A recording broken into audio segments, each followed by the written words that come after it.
Amsal 6 ayat 6-11. Hai pemalas, pergilah kepada semut, perhatikanlah lakunya dan jadilah bijak. Biarpun tidak ada pemimpinnya, pengaturnya atau penguasanya, ia menyediakan rotinya di musim panas dan mengumpulkan makanannya pada waktu panen.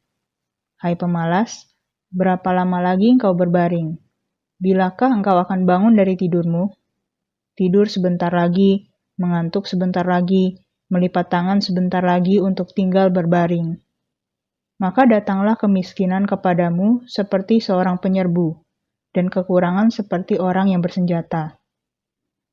Kemalasan mungkin sering dianggap sepele oleh kebanyakan orang, bahkan mungkin dianggap wajar di masa sekarang ini.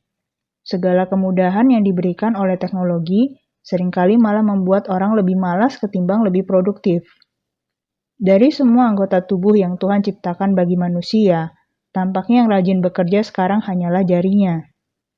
Bahkan seringkali, jari manusia sekarang bekerja lebih cepat dari otaknya.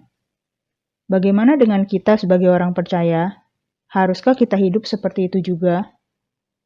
Amsal 21 ayat 25 berkata, si pemalas dibunuh oleh keinginannya, karena tangannya enggan bekerja. Sebagai manusia, wajar jika kita memiliki keinginan.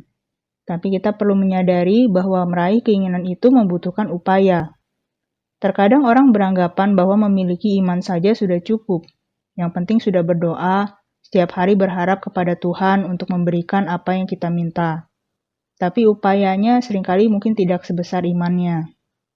Sebagian orang mungkin percaya bahwa menunggu waktunya Tuhan adalah cara yang terbaik. Tapi kita perlu ingat juga bahwa di dalam hidup ini, ada bagian Tuhan, ada juga bagiannya kita. Menunggu bukanlah alasan bagi kita untuk bermalas-malasan dan tidak melakukan apa-apa. Justru di masa penantianlah, seharusnya kita lebih dekat pada Tuhan, meningkatkan kualitas diri kita, dan menjadi berkat bagi orang lain.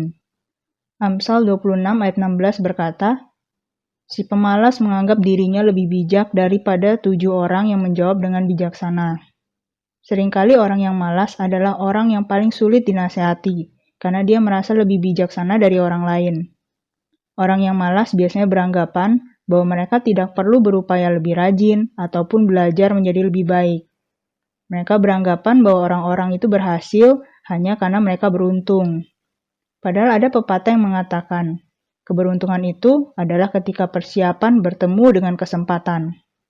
Sebanyak apapun kesempatan yang datang, semuanya akan sia-sia jika orang itu tidak mempersiapkan dirinya sebelumnya. Kebanyakan orang Kristen mungkin pernah mendengar kisah Yusuf, bagaimana dia akhirnya dapat menjadi orang yang sangat berpengaruh di Mesir. Tapi pernahkah kita menyadari bahwa Yusuf senantiasa bekerja dengan tekun dimanapun dia ditempatkan? Dia tidak menunggu sampai jadi orang berposisi tinggi dulu, baru mau bekerja dengan tekun. Ketika dia menjadi budak, ketika dia menjadi narapidana sekalipun, dia tetap memberikan upayanya yang terbaik. Oleh karena itulah dia memperoleh kepercayaan dan promosi. Apakah Yusuf beriman dan setia menunggu waktunya Tuhan? Ya.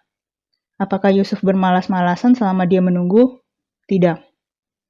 Lalu apakah kita harus menjadi orang yang gila bekerja? Tidak, kita tetap membutuhkan istirahat. Namun beristirahat dan bermalas-malasan itu dua hal yang berbeda. Beristirahat adalah jeda di antara kesibukan kita dalam bekerja, agar kita dapat memperoleh kekuatan untuk bekerja kembali. Bermalas-malasan adalah sesuatu yang dilakukan tanpa tujuan, hanya untuk sekedar menghabiskan waktu. Pernahkah saudara menghabiskan waktu dengan bermalas-malasan? Apakah waktu tersebut bisa kembali lagi? Efesus 5 ayat 15-16 berkata, karena itu perhatikanlah dengan seksama bagaimana kamu hidup. Janganlah seperti orang bebal, tetapi seperti orang arif. Dan pergunakanlah waktu yang ada, karena hari-hari ini adalah jahat. Mari kita tinggalkan kemalasan dan gunakanlah waktu kita dengan baik. Puji Tuhan saudara sekalian, si Semalanti telah menyampaikan firman Tuhan yang begitu luar biasa. Janganlah kita malas. Ada satu anak muda pernah tanya saya, kok Yesus malas gak sih? Saya ketawa, saya masih ingat. Nah, sebenarnya Yesus memberikan kita teladan yang luar biasa. Yesus tidak pernah malas. Dia subuh dia berdoa, dia melayanin, ya. Dia waktu dari umur 12 tahun sampai 30 sampai umur 30 tahun kita tidak banyak dengar tentang kehidupan Yesus, tapi ada satu hal, bahwa dia mendampingin ayahnya menjadi seorang tukang kayu. Karena semua orang tahu, oh dia itu anak tukang kayu. Nah, ini menunjukkan bahwa Yesus juga orang yang rajin. Dia jadi anak tukang kayu, dia bantu bapaknya.